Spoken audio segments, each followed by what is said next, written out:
want you to vote on who you think has done a better job. Is Keris's painting far superior? Does it sway it for you?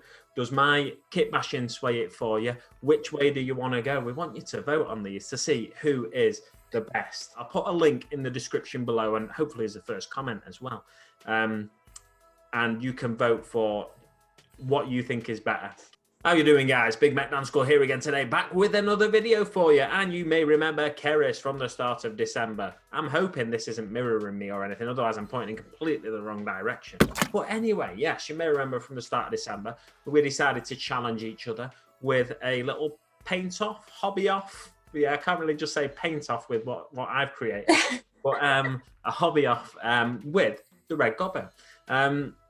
And we have both finished our miniatures. Excellent. We both had them finished. Well, technically, mine's not finished. So let me know in the comments below if you say that's finished or not.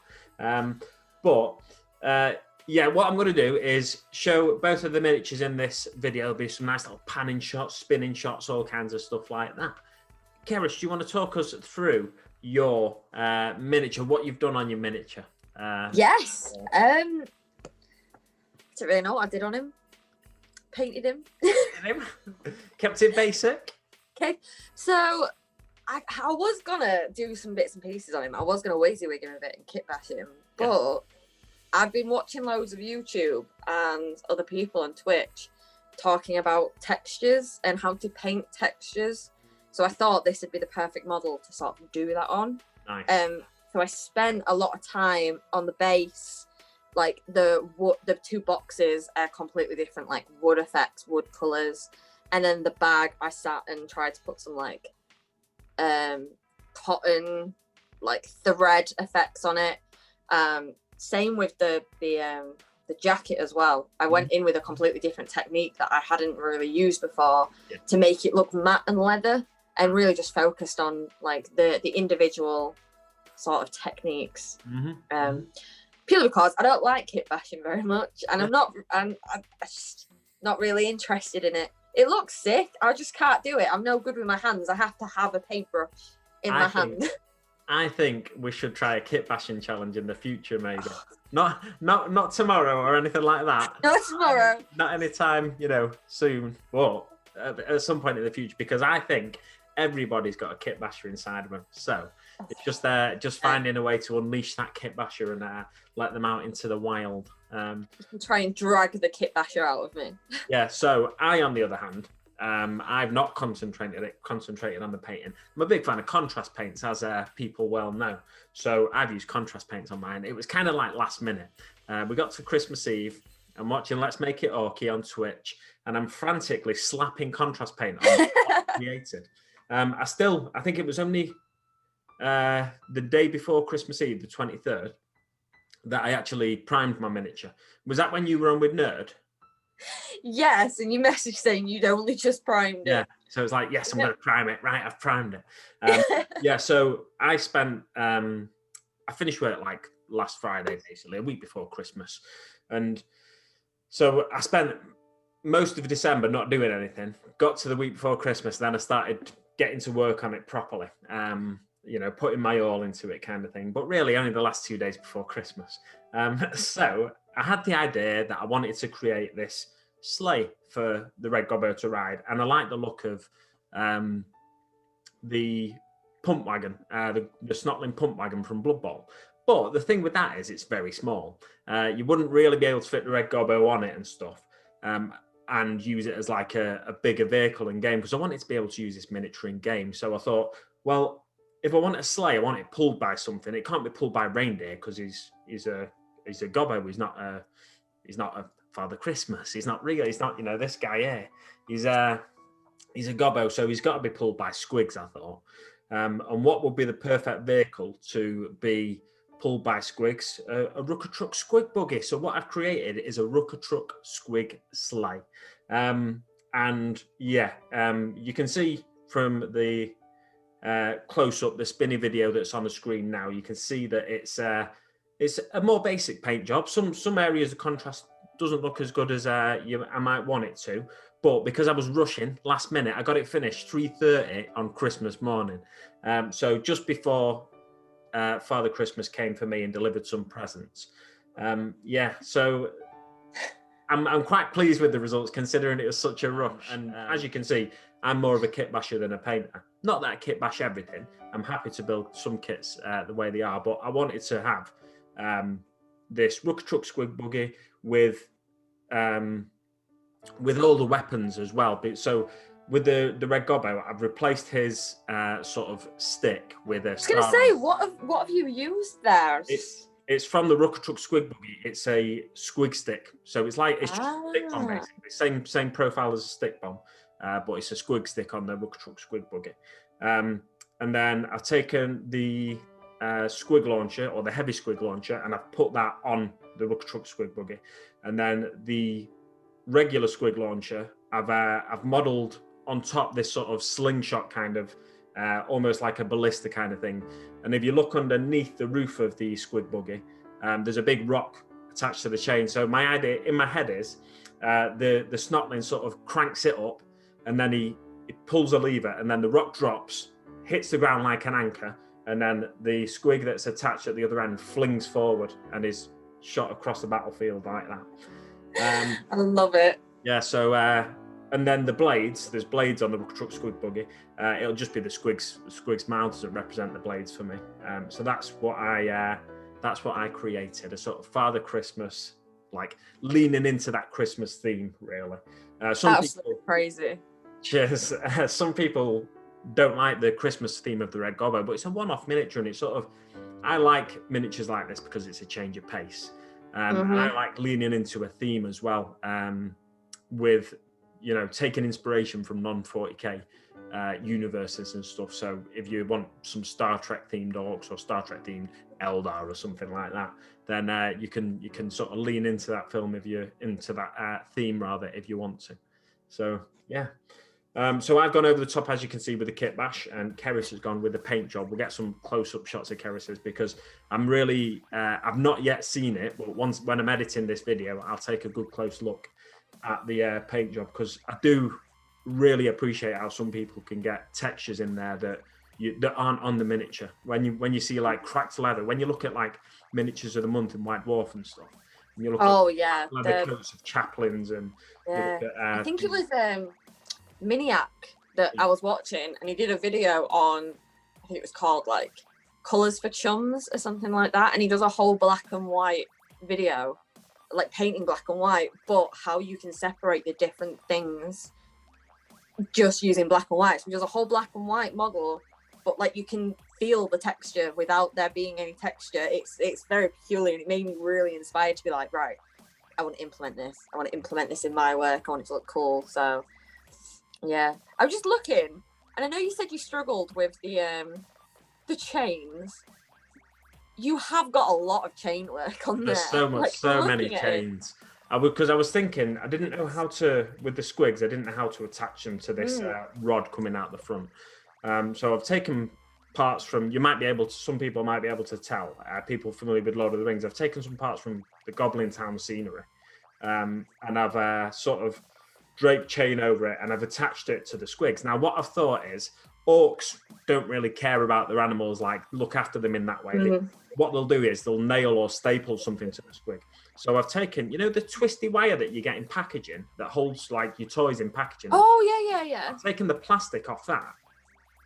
So it's the wire that's inside, and I've looped that through the end of the chain, and I've drilled a couple of holes in the back of the squigs and glued them in place. That's crazy. Because I tried doing it with a paper clip, but the paper clip was just slightly too thick to go through the chain loops.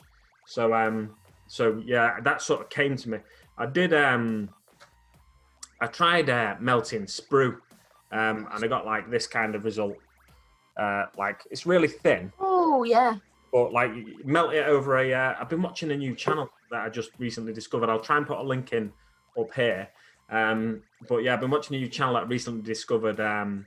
Who does he builds a lot of orc kits, but orc vehicles out of sprues, basically disused sprues.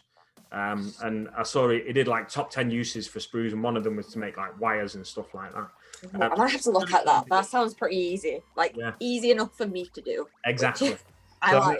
I was going to try and do it with sprue, but then I thought it'd probably be easier with wire. So I tried it with the paperclip, and then it just came to me. I've got loads of these little wraps that come in packaging and stuff. So I picked some of them up, and then I opened it, and sure enough, it went through just nice and easy. So I was watching, I think, Jazza at that stage when I was doing that at about 3:10 in the morning. I love Jazza. Watching some of his RPG stuff that he's just started on Tabletop time. Yeah. And I'm like trying to get them in place without gluing my finger to the squig. Like, yeah, just like using little bits of wood and cocktail stick that's lying around.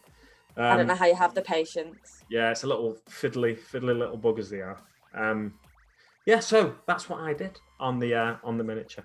But yeah, the chains, I wasn't sure if I wanted to use it like a yoke, like over the shoulders of the squig, but I wasn't sure how to position it and stuff like that. But anyway, yeah, that's I like the stabbing it into the back. I like that. It's very orky, very orky. I approve. Thank you very much. Have I made it orky then? You've made it definitely orky. I love it. I think it looks phenomenal. Nice one. Yeah, that woodwork looks really good as well. Thank you. That's Wildwood over. I love that. Yeah, I Wildwood love that. Is such a good contrast paint. It just, especially because over a wood texture, it really seeps into those deeper recesses, and I've not actually done it on a deep wood texture like that before, so I'm definitely going to give that a go because that looks really, really cool. Just try it. If you've got no wood textures or anything, try it on coffee stirrers. A lot of the wood on the vehicle is coffee stirrers, chopped up and then glued into place. But what I did, I got my mold line remover and I scraped down the deep grooves down the coffee stirrer to give it a similar texture. Yeah. So the whole bit on the front, that's a base with coffee stirrers glued on top of it, with scraped deep recesses into it. There we go. I'm proud of myself. Absolutely crazy. Yeah, you should be proud of yourself. It's absolutely crazy. Yeah. To say 2 days before you text me and was like, so I hope you've picked out your model because I'm not going to have a model to present. And I was like, oh God, oh no. Really stressed for you. And then like 2 days later, I get a text at 3:30 in the morning like, I've finished. How'd you like them apples? Yeah. Oh my Gideon. It's been a fun challenge, I've got to say. I've had a lot of fun doing it and just setting my mind to the task. And the thing is, when I'm driving in work and stuff, my mind just wanders and I've got time to think about things like this. Some people, they've always got something on the mind, whether it's work or something like that. But my mind, even though I'm paying attention to the road, of course, my mind does tend to wander off into different directions. So what could I do? Maybe I could do this. Maybe I could do that. So I get a lot of ideas. So doing something like this, it really allows me to express myself and let my mind truly wander like that. Yeah, it's cool. I've not had I've been wanting to do a focus piece on technical stuff for so long, and I've just not had a model that I'm like, this would be great. I could do it on a boy, just like an orc boy, but I wanted to have a piece that I could put to the side and be like, yeah, that looks cool. That looks cool regardless. That looks cool. So when this came up, I was like, well, it's got the fur textures, it's got the wood textures, it's got the, the branch, it's got the gun, it's got all of these different bits. And the new, I've just got into really trying with flesh. I got the Vallejo flesh set and then I've been addicted.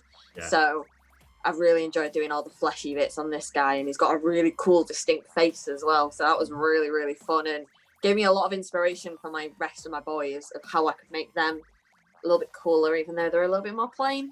Yeah, absolutely. Yeah, it's definitely been a learning. You don't know how long I spent on those tiny. So every barbel's a different colour and every grenade is a different colour in that bag.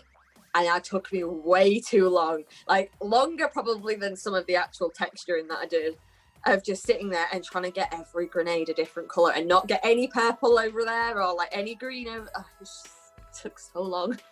Crazy. One of the things about mine is I've not actually included the base. What I've done, I've pinned him into position on the thing, but I've got the base here ready to go, so I can run him as the Red Gobbo if I want to when I eventually get round to finishing the base. But yeah, the bauble on the air, I think I did in like a metallic purple in the end. I just put a metallic colour down first, and then did the whatever purple it is contrast paint over the top. Magos. Oh, I love that technique though. Put the silver down and then you put a contrast over it. It makes metallics so easy. That's what blue have I got? I've got a blue one that I love doing that with. Yeah, Talzar blue. It looks really good over a metallic colour. Yeah. It's lovely. Right, so the time is nigh for, I don't know how to do a survey. What's the survey? Straw poll? Is it straw poll survey website? I think so. I've heard of a website. I've got it in my head. I think it's called straw poll. So what I'm going to say now is we want you to vote on who you think has done a better job. Is Keris's painting far superior? Does it sway it for you? Does my kit bashing sway it for you? Which way do you want to go? We want you to vote on these to see who is the best at making something for the Red Gobbo. Not just making something, painting the Red Gobbo as well. Painting. Which is it? Do you prefer the painting? Do you prefer the kit bashing? I'll put a link in the description below, and hopefully as the first comment as well. And you can vote for what you think is better, kit bashing or painting. So we'll see then who wins. The main thing for me, and I think for you as well, is we both had a brilliant time doing these miniatures, and it's just it's challenged us, like I said earlier. So yeah, get your votes in below and we'll take it from there. Do you want to say goodbye and then we'll do a sign off? Bye guys. Bye. Don't forget, other than the poll in the description below, there'll also be links to my socials where you can support me on Patreon, and you can check out my Facebook and Instagram. I'll put a link up to Keris's Twitch there as well. Thank you very much for watching, guys, and I'll see you on the battlefield. Bye. Nice. Right, that was pretty good.